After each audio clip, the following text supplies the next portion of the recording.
आप सभी दोस्तों को मेरा प्यार भरा नमस्कार। दोस्तों, होली के बाद 7वें और 8वें दिन देवी शीतला माता की पूजा की परंपरा है। इसी वजह से इसको शीतला अष्टमी व्रत कहा जाता है। ये व्रत बीमारियों से बचाता है।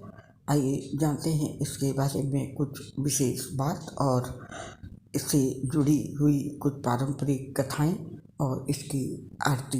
इस व्रत में अष्टमी के दिन कलश स्थापना कर माता का पूजन किया जाता है तथा प्रार्थना की जाती है कि चेचक, गलघोटू, बड़ी माता, छोटी माता, तीव्र दाह, दुर्गंध युक्त फोड़े, नेत्र रोग और शीतल जनित सभी प्रकार के दोष शीतला माता की आराधना और पूजा से दूर हो जाएं।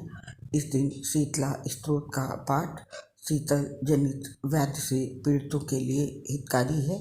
स्तोत्र में भी यह स्पष्ट उल्लेख है कि शीतला दिगंबर हैं, गर्दभ पर आरूढ़ हैं, सूप, मार्जनी और नीम पत्रों से अलंकृत हैं। इस अवसर पर शीतला माँ का पाठ करके निरोग रहने के लिए प्रार्थना की जाती है।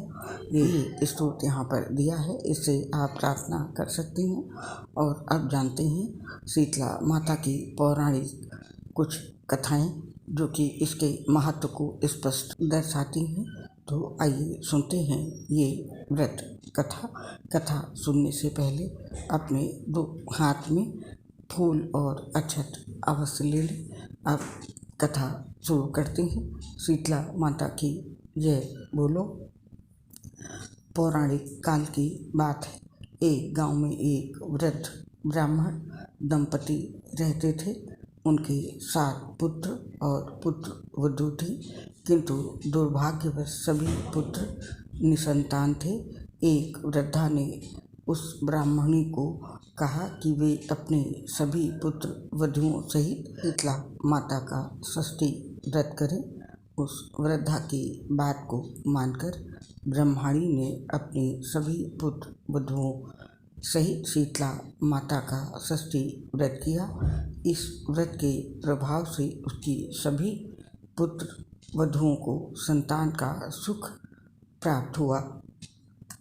भूलवश एक बार ब्रह्मणी तथा उसकी बहुओं ने शीतला व्रत विधि के विपरीत गर्म जल से स्नान कर लिया तथा आग जलाकर व्रत के दिन भोजन बनाकर कर दिया। इससे शीतला माता रुष्ट हो गई और उसी रात ब्रह्मणी ने भयानक स्वप्न देखा और उसकी आंखें खुल गई।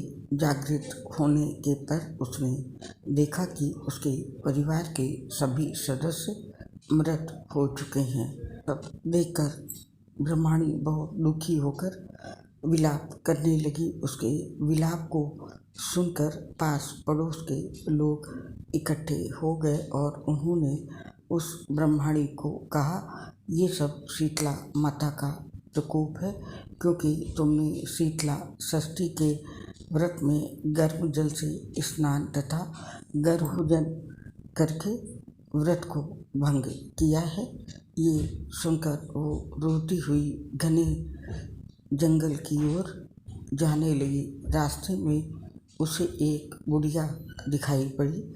वह बुढ़िया अग्नि की ज्वाला से तड़प रही थी। उसने उनको तड़पते हुए देखा।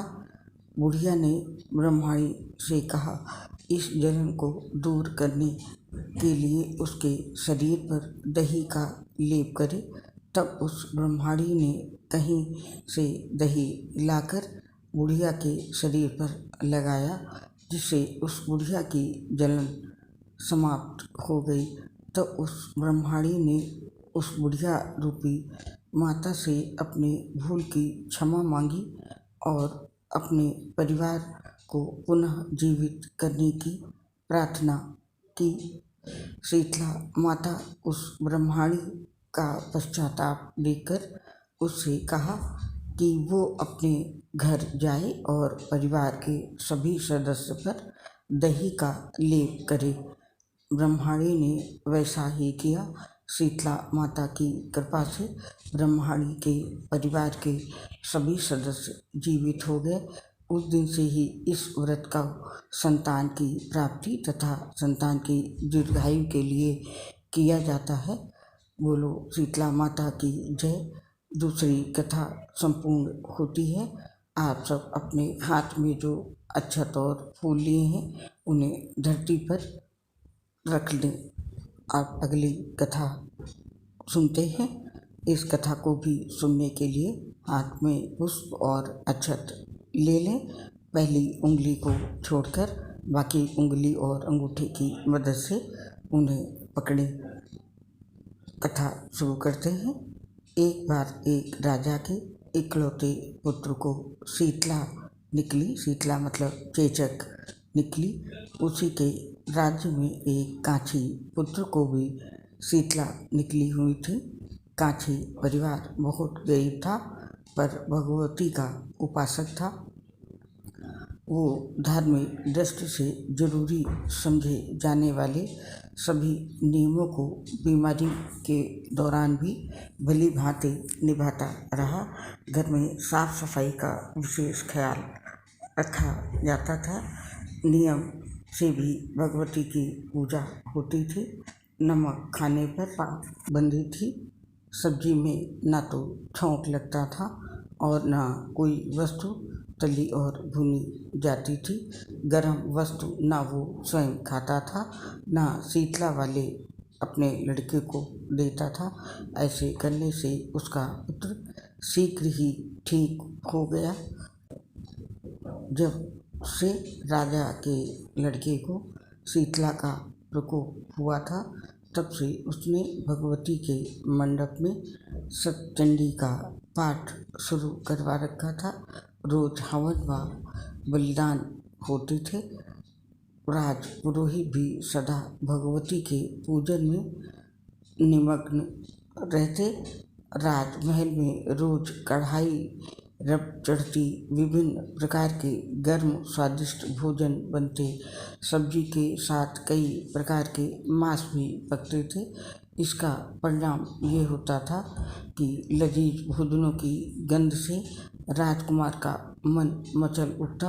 वो भोजन के लिए जिद करने लगता। एक तो राजपुत्र और दूसरे इकलौता, इस कारण उसकी अनुचित जिद भी पूरी कर दी जाती थी। इस पर शीतला माता का कोप घटने के बजाय और बढ़ने लगा। शीतला के साथ साथ उसे बड़े बड़े फोड़े भी निकलने लगे जिनमें खुजली व जलन अधिक होती थी। शीतला की शांति के लिए राजा जितने भी उपाय करता शीतला का प्रकोप उतना ही बढ़ता जाता। क्योंकि अज्ञानतावश राजा के यहाँ सभी कार्य उल्टे हो रहे थे। इससे राजा और अधिक परेशान हो उठा।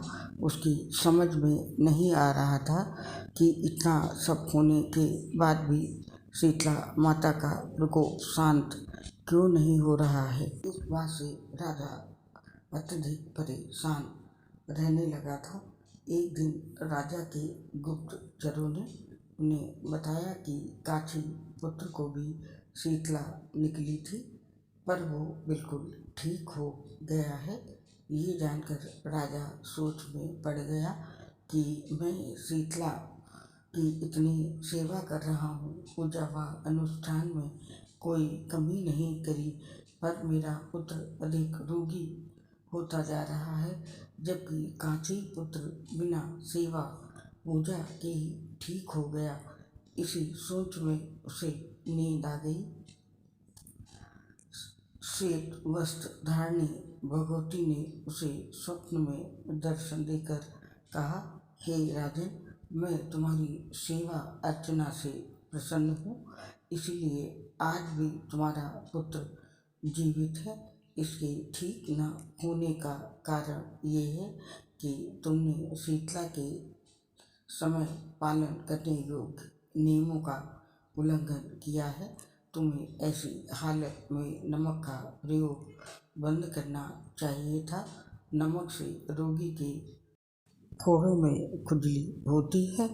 घर की सब्जियों में छौंक नहीं लगाना चाहिए था, क्योंकि इसकी गंध से रोगी का मन उन वस्तुओं को खाने के लिए ललचाता है। रोगी का किसी के पास आना जाना मना है, क्योंकि ये रोग औरों को भी होने का भय रहता है। अतः इन नियमों का पालन कर तेरा पुत्र अवश्य ही ठीक हो जाएगा। विधि समझाकर देवी अंतर ध्यान हो गई। जब राजा सोकर उठता है तो उसने प्रातः काल से ही राजा ने देवी की आज्ञा अनुसार सभी कार्यों की व्यवस्था कर दी। इससे राजकुमार की सेहत पर अनुकूल प्रभाव पड़ा और वो शीघ्र ही ठीक हो गया।